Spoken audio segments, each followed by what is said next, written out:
Hello, this is Shag for CACTV. We're here at the Chicago Art Open 2007, and I'm with Gabriel Mejia. Is that correct? Yes. And this is your piece right here, Gabriel? Yes, it is. Uh, what what can you tell us about this? What caused you to do what you did this piece? What's the name of the piece? And how did you choose it for the Open? Okay. Well, it's called I've Been Hard on People Lately. It's part of kind of an ongoing series I have of portraits of people, typically people that I know real well, friends, family, people I have a lot of baggage with, and kind of trying to exploit some of the feelings of inadequacy I may have with them and trying to evaluate what that means in a relationship. In this case, it kind of did in a little bit more vague ways. They're all total strangers that are commuting to work in the morning. And I've always kind of been a part of that big commute into downtown Chicago in the morning, but I never really looked at it from the outside. So I actually took a day off work just to photograph people coming in and sort of kind of evaluating how I feel about total strangers on the street and some of the relationships and like feelings that we may have about people who kind of get in your way or cut you off in the expressway, and some of those feelings of inadequacy and vulnerability and sometimes how that could turn into aggression. And I try evaluating that stuff and questioning some of those things within myself while I'm drawing. So I'll constantly, as I'm producing the work, I'll take notes and like fleeting thoughts that run through my head and some of the maybe the little epiphanies that happen while I'm doing the piece, and I use that in the title eventually. So. Is this typical of the sorts of pieces that you work on usually, or is it different? Well, the way that it looks, not necessarily. I did about four of these with big crowds of people. I normally just focus on one person at a time. I've experimented lots of different media. I've done ballpoint pen, graphite, charcoal, oil paint, acrylic, watercolor, you name it. But lately I've been doing more, individual portraits and oils. So this is a little bit of a departure. I think I just got kind of tired of what I was doing and wanted to break away for a little bit, and this is one of the resulting pieces. Gabriel, I read that you're motivated by moments of quiet contemplative neurosis. Would you like to comment on that, expand on that briefly? Well, I guess, that has a lot to do with the process of making the artwork itself and trying to exploit some of those negative feelings and some of that neurosis that I have towards some of my my subjects, and trying to come to terms with those feelings of inadequacy or vulnerability that I have in myself. So, using art as a cheaper means of therapy, I guess. Okay, as every starving artist probably needs. Do you go to openings a lot?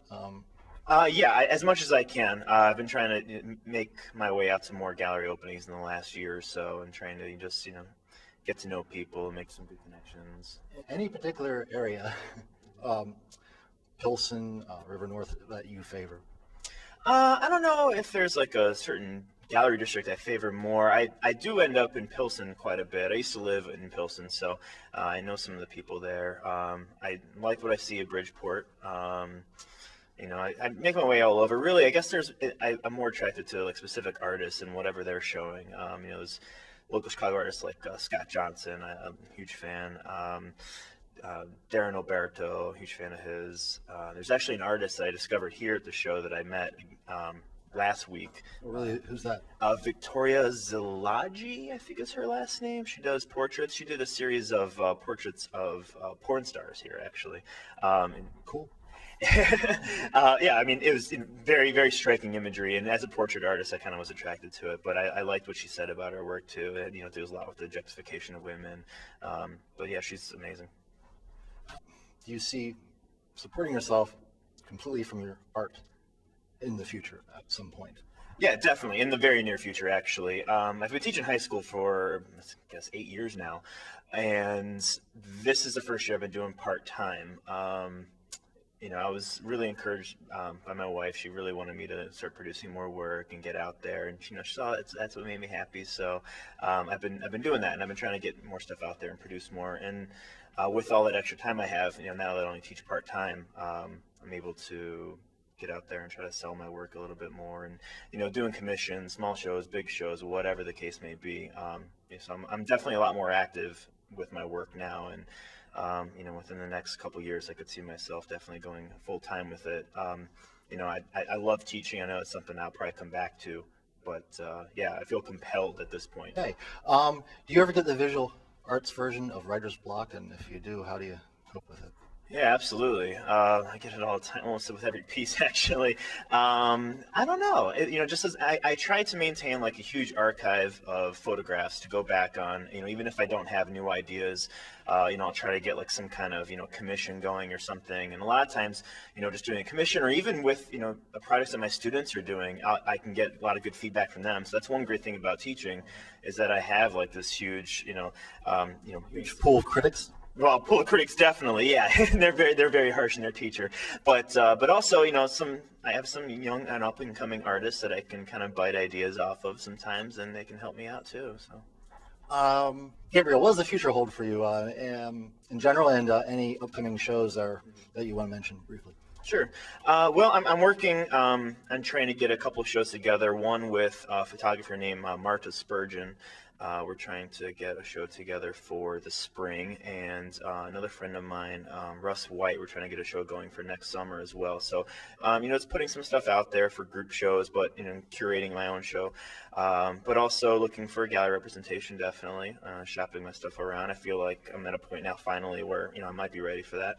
Do you see yourself as one day famous or rich, and if you had to choose between the two, which one would you choose?